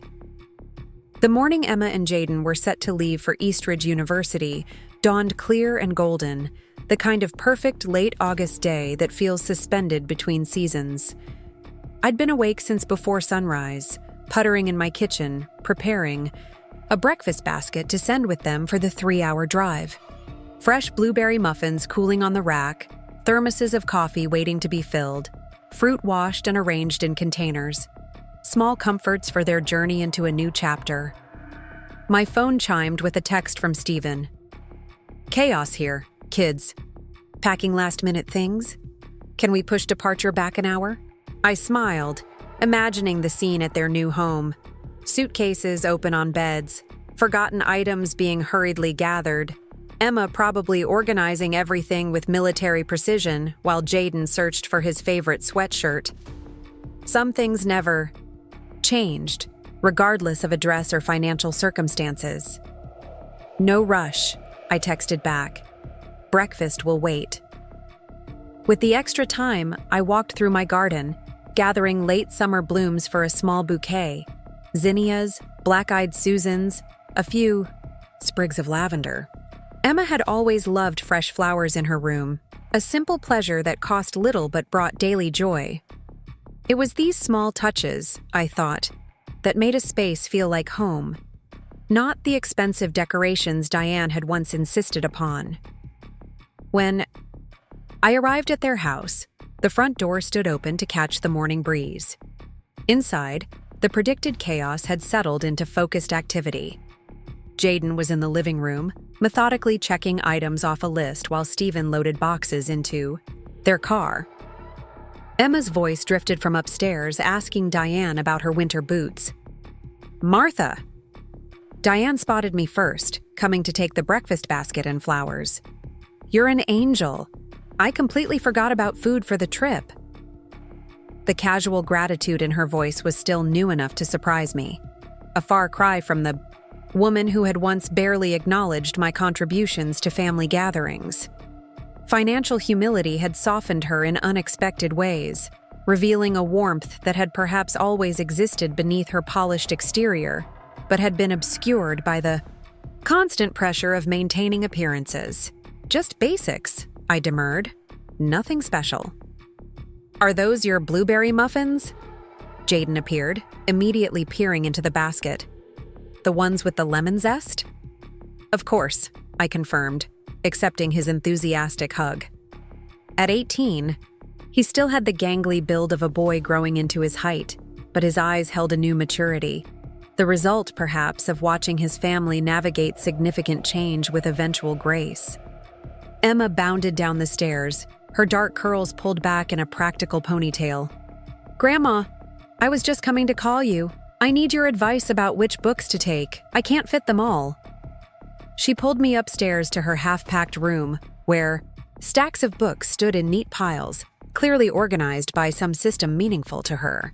I recognized many titles from my own bookshelves, classics I'd recommended, well-worn paperbacks she'd borrowed and I'd told her to keep, a few newer volumes she'd purchased with birthday money. "The problem is," she explained earnestly, "the dorm rooms are tiny and Jayden and I are sharing a car, so I can't take everything.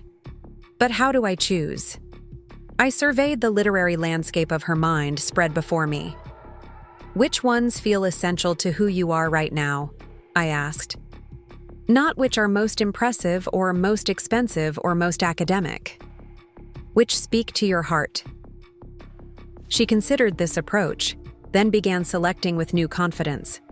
A collection of poetry her grandfather had given her before he died, a worn copy of Jane Eyre we had read together when she was 14, several volumes on astronomy that reflected her intended major, a few contemporary novels by diverse authors that had expanded her worldview. When she had culled her selection to a reasonable size, she looked up with satisfaction. "That feels right. I can find other books at the library if I need them." "Exactly," I approved. "Books should be friends, not possessions. The important ones will find their way to you." As we carried her selections downstairs, I marveled at how naturally Emma had absorbed this perspective. That value lies in meaning and purpose rather than accumulation, despite being raised in an environment that had often emphasized the opposite. Some truths, it seemed, were resilient enough to transcend contradictory messages, finding fertile ground in receptive minds. The next hour passed in the controlled frenzy familiar to anyone who has ever launched young adults toward college. Last-minute additions to suitcases, debates about whether certain items were necessary, Stephen's increasingly creative approaches to fitting everything into two vehicles. Diane had insisted on driving separately behind Stephen and the kids, explaining that she wanted them to have bonding time on the drive, but I suspected she needed the private space to process her emotions about this milestone.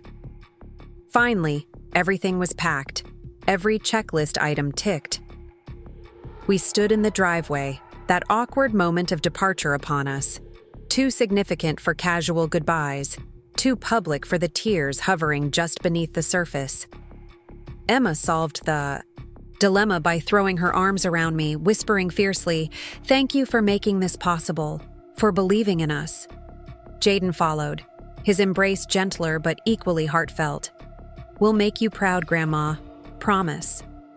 "You already have," I assured them both, my voice steady despite the tightness in my chest. "Call when you arrive safely." Stephen approached next, the keys to their sensible used sedan dangling from his fingers.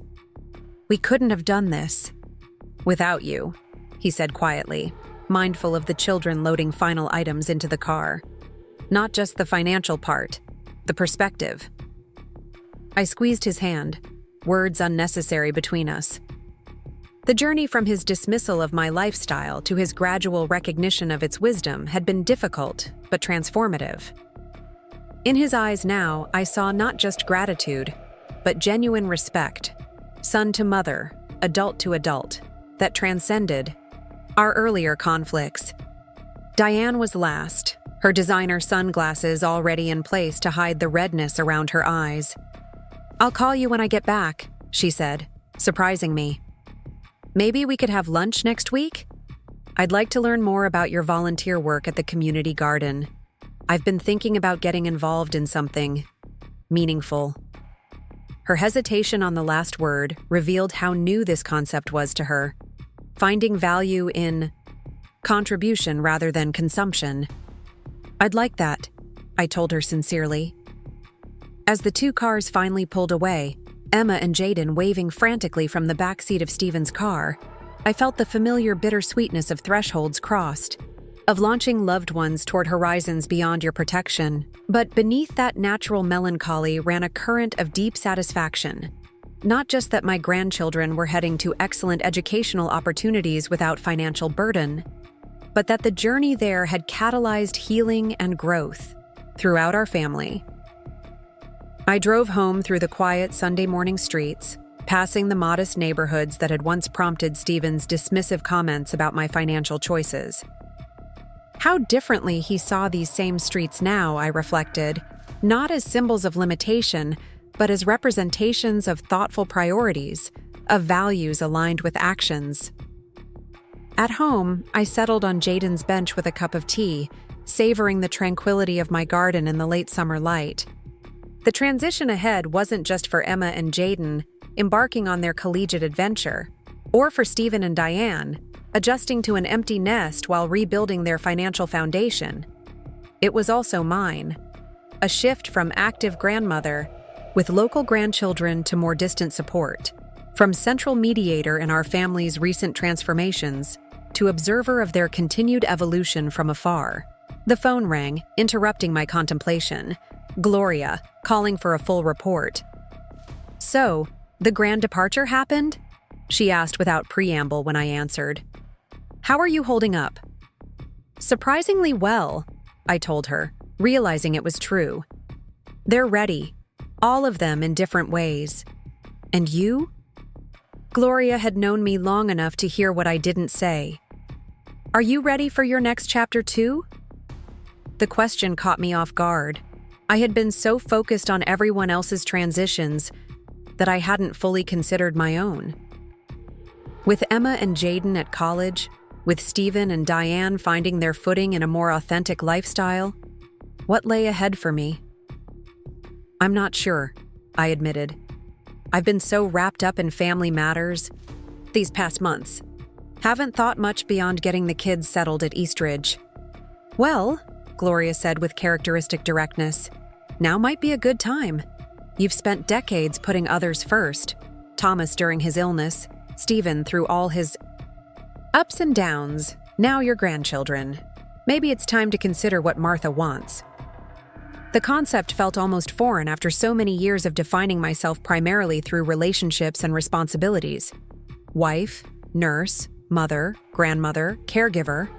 What did I want, beyond the reliable rhythms of my current life? "I'll think about it," I promised Gloria, though I wasn't entirely sure what it might entail. After we hung up, I found myself wandering through my house with new eyes, seeing not just the comfortable home I'd created, but also questioning whether it still served the person I was becoming. The garden that Thomas and I had planted together, the kitchen where I'd taught Emma to bake, the quiet reading nook where Jayden and I had discussed everything from astrophysics to philosophy. These spaces held precious memories, but also perhaps clues to future possibilities. My gaze fell on the travel books shelved in my living room, gifts from well-meaning friends after Thomas died, gentle suggestions that I might find healing in new horizons.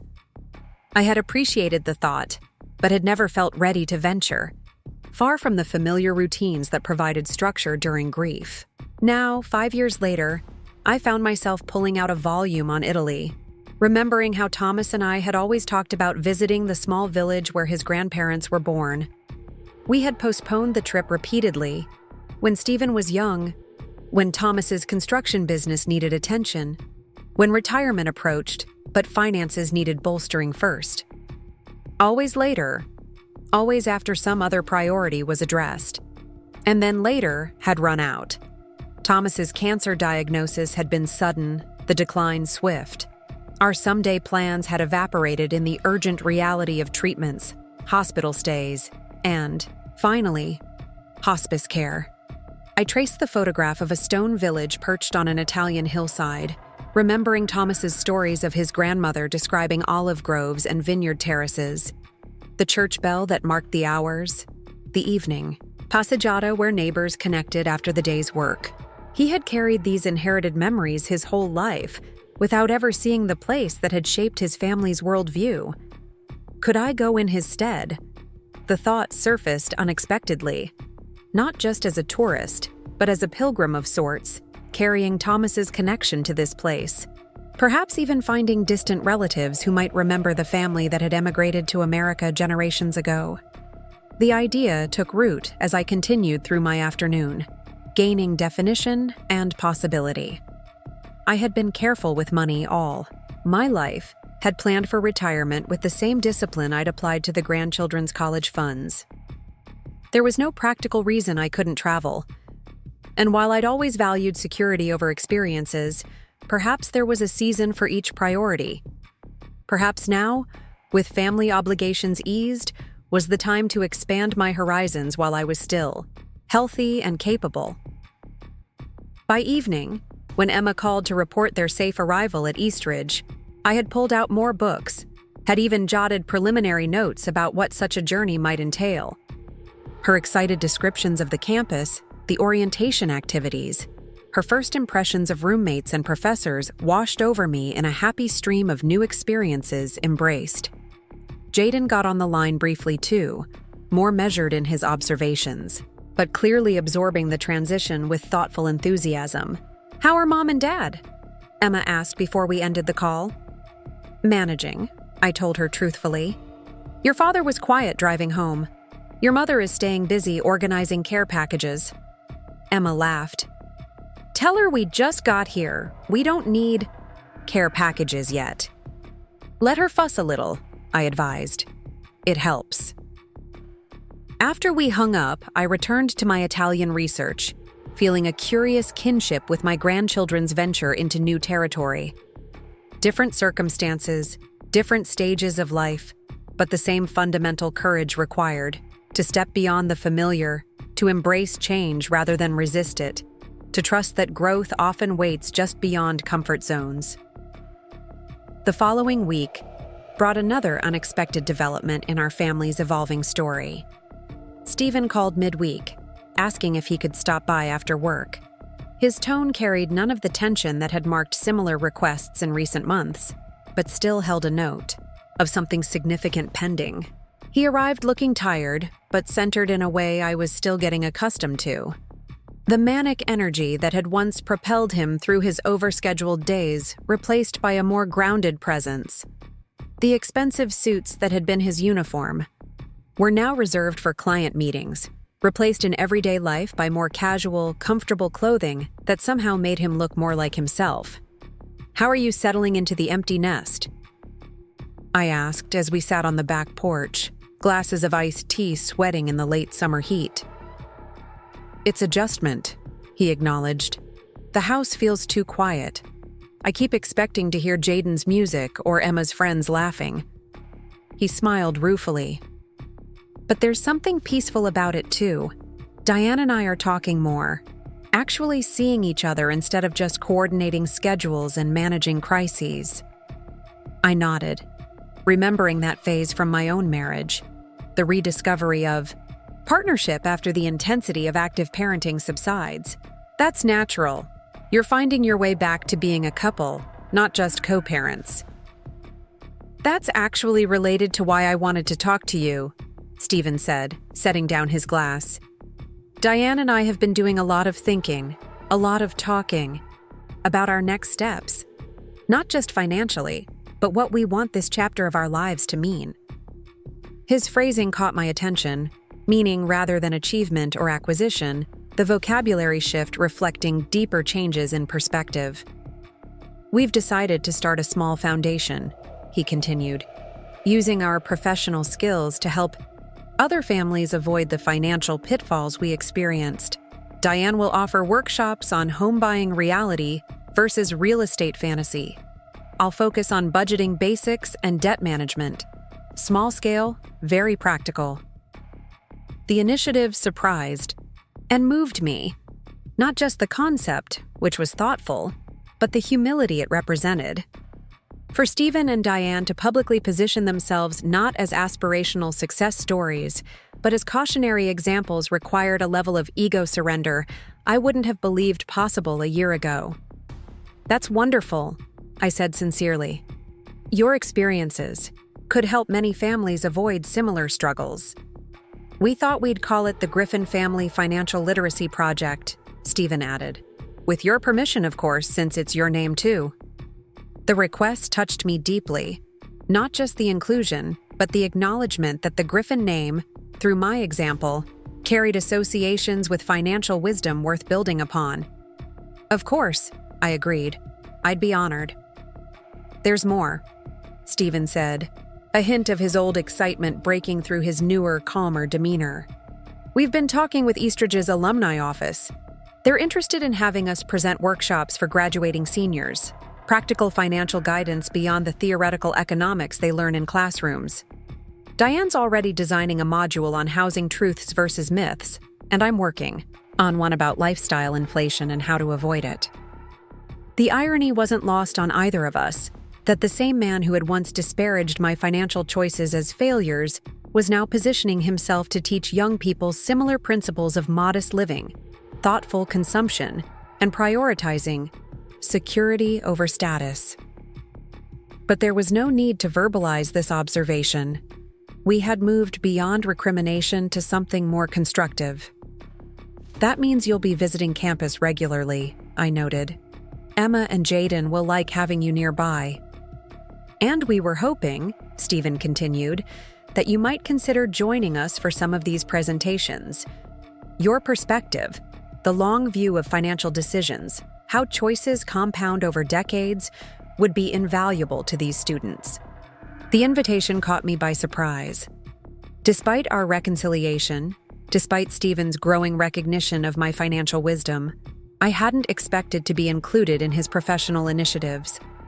It represented a level of public acknowledgement that went beyond private apologies or family understanding.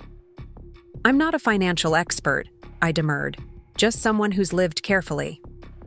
That's exactly the expertise these kids need, Stephen insisted. Not abstract theories about market forces or investment algorithms. Real-world wisdom about everyday choices and their long-term implications. He leaned forward earnestly. Mom, you and Dad built financial security from modest incomes through consistent, intentional choices. That's what most of these students will need to navigate, not wealth management, but resource stewardship. Put that way, I could see the value my perspective might offer. Not from formal credentials, but from lived experience. The compounded results of thousands of small decisions aligned with specific values. I'll consider it, I promised. Let me think about what I might contribute. Stephen looked relieved, as if my tentative agreement had lifted a concern. There's one more thing, he added. Diane and I have been talking about holiday traditions, about creating new ones that align better with our values. I waited, curious where this was heading. We'd like to start a family volunteer tradition at Thanksgiving, he explained. All of us working at a community meal before our own celebration. Show gratitude through service, not just consumption. The suggestion revealed how deeply the recent changes had penetrated their worldview. Not just financial adjustments, but a fundamental reassessment of how they defined success, fulfillment, even celebration.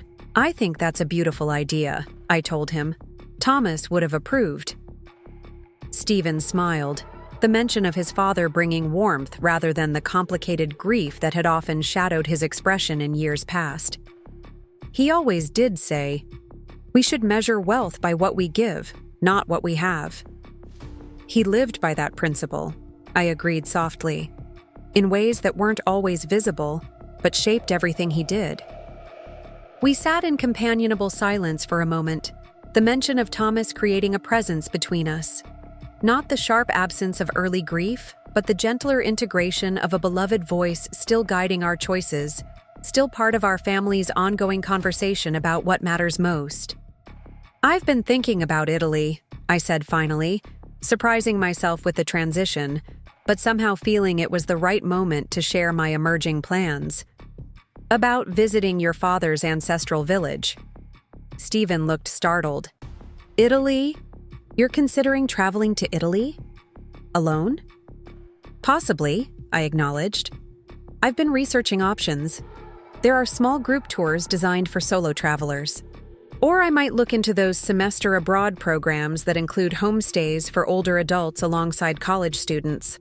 Wow, Stephen said, genuine amazement in his voice. That's unexpected. You've always been so... He searched for the right word. Rooted? I suggested. Predictable? Safe? Consistent, he decided diplomatically. In your routines, your preferences. Maybe it's time for new patterns, I reflected. The kids are launched. You and Diane are finding your way. Perhaps there's room now for adventures I've postponed too long. Stephen studied me with new eyes, as if seeing dimensions of his mother that had been there all along, but obscured by the familiar roles I'd occupied in his life. Dad always wanted to see Italy, he remembered. We planned to go for our 45th anniversary, I confirmed, before the cancer changed everything. You should do it, Stephen said with sudden conviction.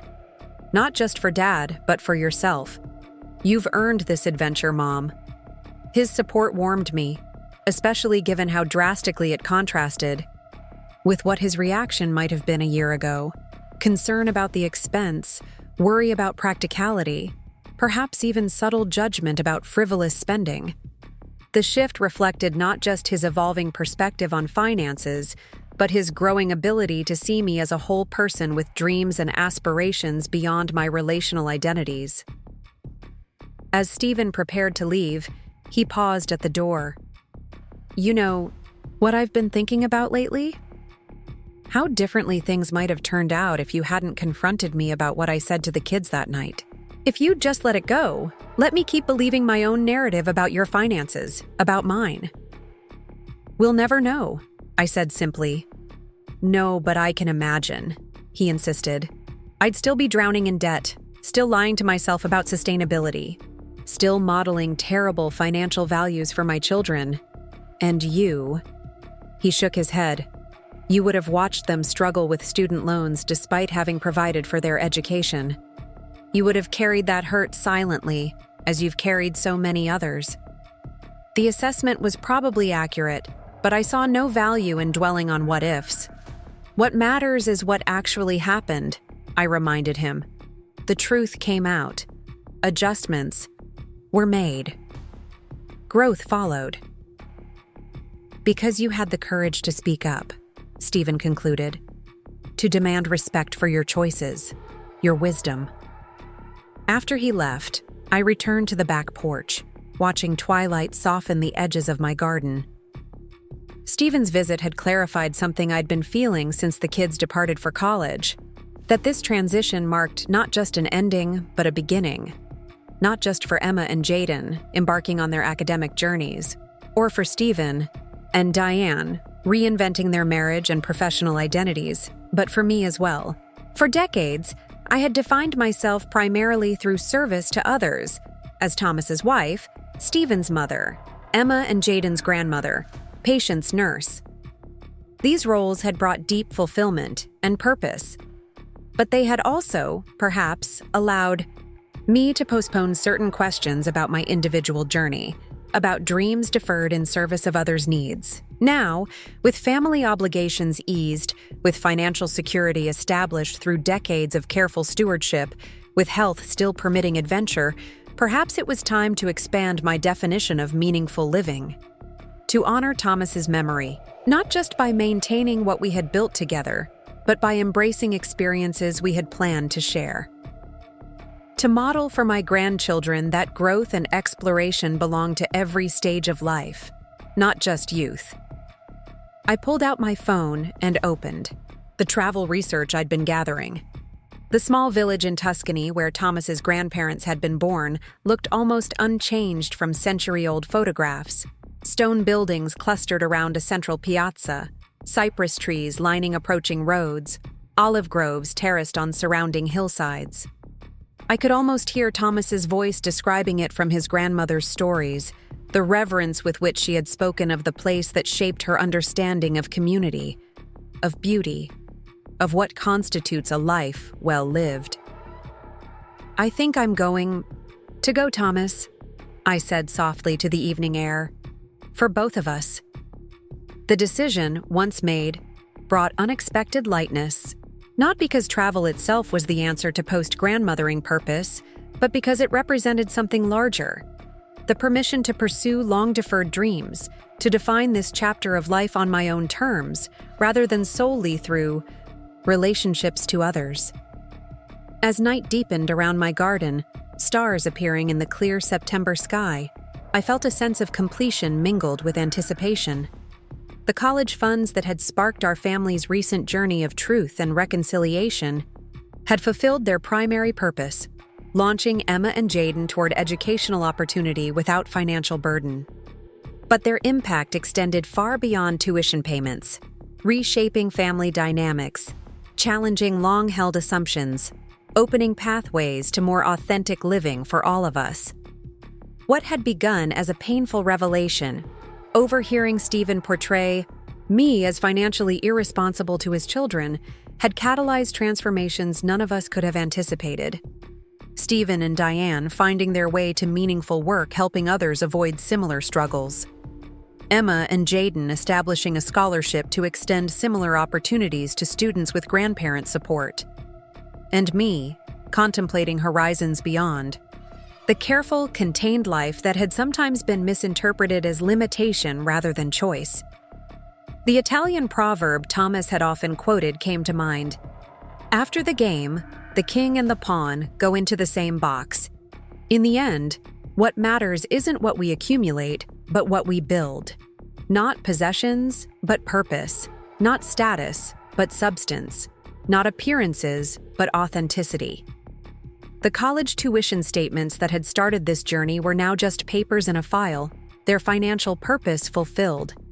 But the deeper education they had facilitated, about honesty, values, priorities, and courageous conversation, would continue yielding dividends of wisdom and connection for generations to come. An investment with returns that couldn't be measured in dollars but in the currency that truly matters. Lives aligned with purpose, relationships grounded in truth, legacies of both material provision and moral guidance. As I finally went inside, leaving Jayden's bench to gather evening dew, I felt profoundly grateful. Not just for the financial security Thomas and I had built that made the college funds possible, but for the unexpected gifts that had emerged from their revelation.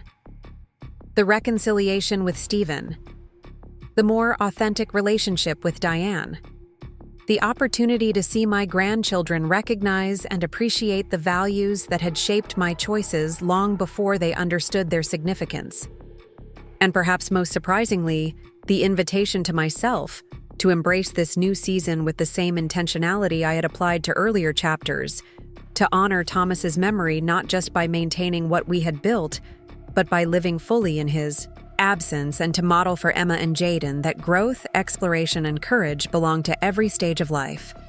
Some might call it ironic that my son had once portrayed me as financially irresponsible to his children, only to discover that my choices held wisdom his own had lacked. But I preferred to see it as simply human, the humbling circle of misunderstanding, revelation, growth, and renewed connection that defines our most important relationships, the circle that continues turning as long as we have the courage to speak truth, the humility to recognize it when confronted by it, and the grace to build new understanding upon its foundation. Spring arrived at Eastridge University with a riot of cherry blossoms and dogwoods, transforming the campus into a postcard-perfect scene. I'd timed my visit to coincide with this seasonal display, but more importantly, to attend the ceremony where Emma and Jayden would present their scholarship to its first recipient. The university had organized a formal reception in the oak-paneled donor hall where various benefactors would meet the students their generosity supported. "Nervous?" I asked Emma as we waited in the anteroom, watching her smooth, non-existent wrinkles from her navy blue dress for the third time in 5 minutes. "A little," she admitted. "It's strange being on the giving end rather than the receiving end. I keep worrying we're not doing enough, or that we'll say something awkward." "Just speak from the heart," I advised. "Mia knows this scholarship comes from students, not some faceless foundation. That's what makes it meaningful." Mia Chen, the scholarship recipient, was a remarkable young woman by any measure. Raised by her grandmother after losing both parents. In a car accident, she had graduated at the top of her high school class while working part-time to help with household expenses. Her academic achievements had earned her admission to Eastridge with substantial aid, but the gap between financial assistance and total costs had threatened to derail her education until Emma and Jayden's scholarship provided the missing piece. Jayden joined us, looking surprisingly comfortable in a suit and tie. College had matured him visibly in just these few months, not just physically, but in the confident way he carried himself, the thoughtful precision of his speech, the clarity of purpose evident in his decisions. "Mia just arrived with her grandmother," he reported. "Professor Whitaker is introducing them around. They look a little overwhelmed by all the pomp and circumstance." "Then let's rescue them," Emma decided, her own nervousness forgotten in her concern for the scholarship recipient. They shouldn't have to navigate this alone. I watched with quiet pride as my grandchildren crossed the room to where a petite Asian woman in her 70s stood protectively beside a younger version of herself. The dignified way they made introductions, the genuine warmth with which they welcomed Mia and her grandmother into our family circle, the absence of any condescension in their manner, all reflected values that transcended the financial support they were providing. "Mrs. Wong, we're so pleased to meet you," I heard Emma say, her hand extended to the older woman. "Our own grandmother is the inspiration behind our scholarship. We understand what a difference that kind of support can make." Mrs. Wong's reserve melted visibly at this acknowledgement. "You are very young to be helping others this way," she observed, her English accented but precise. "Most your age think only of themselves." "We've had excellent examples," Jayden replied, glancing my way with a smile that warmed me to my core. The formal ceremony proceeded with the expected speeches from university administrators about the importance of philanthropy, the impact of educational access, the bright futures being secured through such generosity. But the heart of the event came later, during the casual reception where donors and recipients could speak more personally. Mia approached me as I stood near the refreshment table, her composure remarkable for a first-year student in such formal surroundings. "Mrs. Griffin, I wanted to thank you personally," she said. "Emma explained that the scholarship really began with you and your husband, with what you did for them." "That's kind of her, but this particular scholarship was entirely their initiative," I clarified. "Their idea, their decision about how to allocate some of their educational funds to help others." "Still, they told me it was your example that inspired them," Mia persisted. "How you saved for their education over many years, how you taught them about financial responsibility through your own choices." The characterization caught me by surprise, not because it was inaccurate, but because it represented such a complete reversal of the narrative Stephen had once presented to his children. From cautionary tale to inspirational example, my financial choices had undergone a remarkable reframing in their understanding. "That's very generous of them to say," I replied, genuinely moved. "But today isn't about me. It's about recognizing your achievements and supporting your future. My grandmother says our future is built on how we honor the past," Mia responded, with a wisdom beyond her years. "That we stand on foundations others have laid for us." The insight resonated deeply, reminding me of Thomas's similar philosophy, that each generation builds upon the sacrifices and wisdom of those who came before, adding their own contributions to a continuing legacy. Mrs. Wong joined us then, her watchful eyes never straying far from her granddaughter, despite her confidence in Mia's abilities. I recognized in her protective presence the same fierce love that had motivated my own support of Emma and Jayden, the determination that family challenges would not limit their potential. "Your grandchildren tell me you teach financial classes." "Now," she said, surprising me with this knowledge. "For older women, women like us." "At the community college, yes," I confirmed. "Just basic principles, how to manage household finances, how to avoid common pitfalls, how to build security even with limited resources." "I should take this class," Mrs. Wong stated matter-of-factly. "Since my daughter died, money matters have been difficult." I never needed such knowledge before. Her forthright admission touched me. The courage it took to acknowledge this vulnerability, to seek help in an area where pride often prevents many from asking for guidance. "The next session starts in June," I told her. "You'd be most welcome. And perhaps we could meet for coffee before then, if you'd like to discuss specific concerns."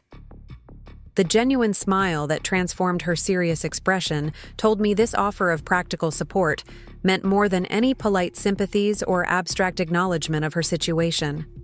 As the reception continued around us, I observed the natural rapport developing between our families, Emma and Mia discovering shared interests in astronomy and classical literature, Jayden and Mrs. Wong deep in conversation about urban gardening techniques, their age difference apparently no barrier to finding common ground. What had begun as a formal philanthropic relationship was evolving into something more meaningful, a connection based on shared values and mutual respect. Stephen and Diane arrived later than planned, having been delayed by traffic on the drive from Clearwater. They entered the reception discreetly, but Emma spotted them immediately, bringing them over to meet Mia and Mrs. Wong with an enthusiasm that revealed how seamlessly they had maintained family connections despite the distance of college. "Dad, you should hear about Mia's research project," she enthused.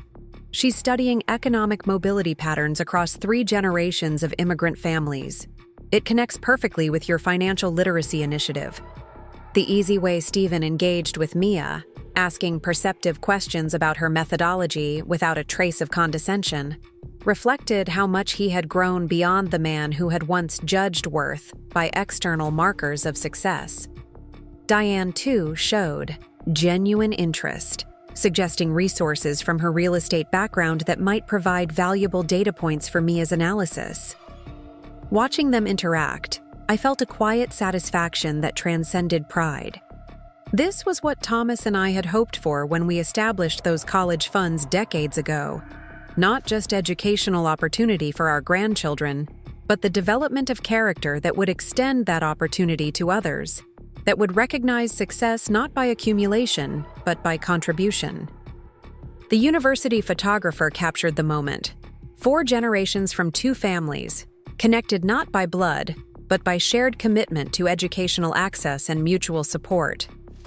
Emma and Jayden flanking Mia, Stephen and Diane beside me, Mrs. Wong, completing our circle. Different journeys had brought us to this point. Different challenges shaped our perspectives. But we stood together on common ground, recognizing in each other's stories echoes of our own experiences. Later, as we walked through the cherry blossom-lined paths of campus toward the parking area, Stephen fell into step beside me. "You've created quite a legacy, Mom," he observed quietly. "We all have," I corrected him, "each in our own way." He nodded, acknowledging the collaborative nature of what our family had built. Not just financial provision, but moral foundation. Not just material support, but ethical framework. Still, I can't help thinking how differently things might have turned out if you hadn't confronted me that day about what I said to the kids. If you'd stayed silent about the college funds. "Water under the bridge," I replied, not wanting to revisit old hurts when we had moved so far beyond them. "Not just water," Stephen persisted. "Important lessons about courage and truth and what real financial wisdom looks like." He paused, choosing his next words carefully. "The financial literacy workshops Diane and I have been conducting, they're making a difference. People tell us we've helped them avoid mistakes, make better choices. That wouldn't have happened without your example." The acknowledgement warmed me, not because I needed credit, but because it represented Stephen's complete evolution from dismissing my lifestyle choices to recognizing their wisdom. "Your father would be proud of what you're doing," I told him, "of who you've become." "I hope so," he said simply. That evening, back at the charming bed and breakfast where I was staying during my campus visit, I found myself reflecting on the strange circular journey our family had traveled. From Stephen portraying me as financially irresponsible to his children, to those same children creating a scholarship inspired by the values that had shaped my choices. From my quiet hurt at being mischaracterized to the unexpected healing that had emerged through honest confrontation and subsequent growth. My phone chimed with a text message, a photo from Emma showing her, Jayden, and Mia in the university.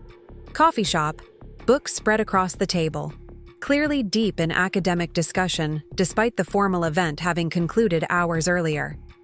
The caption read simply, "Scholarship in Action."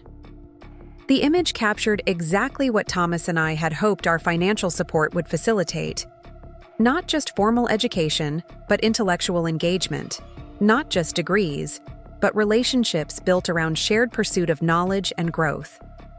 The monetary value of the college funds had been substantial, certainly, but their true worth lay in the opportunities they created, the doors they opened, the potential they helped unlock. Another text arrived moments later, this one from Jayden. "Mia's grandmother asked about your financial classes. She's definitely coming in June. Said she wants to learn American money wisdom from someone who understands grandmother priorities." I smiled at Mrs. Wong's perceptive phrasing. Grandmother priorities indeed. The long view that considers not just immediate needs, but future implications.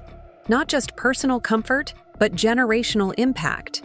The perspective that recognizes how seemingly small decisions, consistently applied, over time, compound into significant outcomes, whether in financial portfolios or family legacies. A final message appeared from Stephen. "Diane and I were thinking, maybe we could coordinate our financial workshops with your community college classes next fall. Create a more comprehensive program that serves multiple generations. The university is interested in sponsoring as community outreach." The proposal represented more than practical collaboration. It acknowledged that financial wisdom transcends age brackets, that young adults navigating student loans and seniors managing retirement face different challenges but benefit from the same fundamental principles. It recognized that our family's journey from financial confusion to clarity might serve as a roadmap for others facing similar challenges. I texted back my enthusiastic agreement, already envisioning how our complementary perspectives could strengthen the program's impact. Stephen and Diane speaking to the pitfalls of lifestyle inflation and status spending.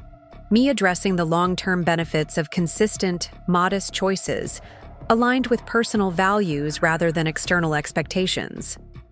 As I prepared for bed, I noticed the small bottle of olive oil from the Grifoni family groves sitting on my bedside table.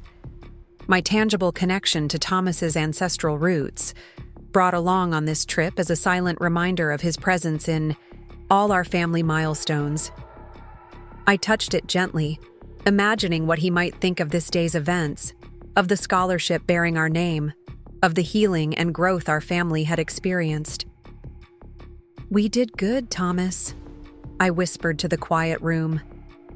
Not perfectly, not without mistakes, but fundamentally good.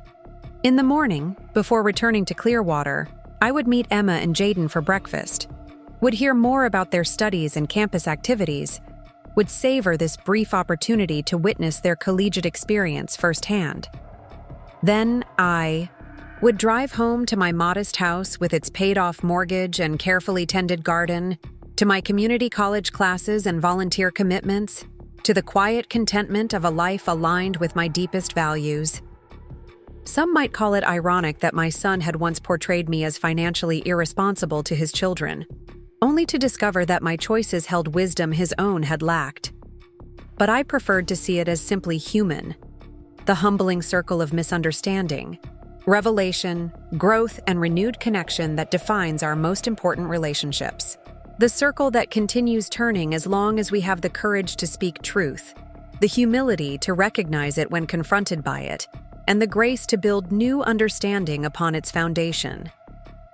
The college funds that had catalyzed our families' transformation had fulfilled their primary purpose, launching Emma and Jayden toward educational opportunity without financial burden. But their impact extended far beyond tuition payments, reshaping family dynamics challenging long-held assumptions, creating ripples of opportunity that now extended to Mia, and perhaps to others who would follow. Thomas had always said that the measure of wealth isn't what you accumulate, but what you enable, not what you have, but what you set in motion. By that definition, the careful financial stewardship we had practiced throughout our marriage had yielded returns beyond anything we could have calculated or projected, not just in educational degrees or professional opportunities, but in the currency that truly matters. Lives aligned with purpose, relationships grounded in truth, legacies that extend beyond blood ties to touch others in need of similar support. As spring blossoms drifted gently past my window in the evening breeze, I felt a deep contentment that had nothing to do with money or status or others' perceptions. It was the quiet satisfaction of knowing that sometimes the most valuable legacies aren't the ones we can measure in dollars, but in the wisdom, values, and perspective we transmit to those who come after us. A different kind of inheritance, but perhaps the most precious of all. Up next, you've got 2 more standout stories right on your screen. If this one hit the mark, you won't want to pass these up. Just click and check them out.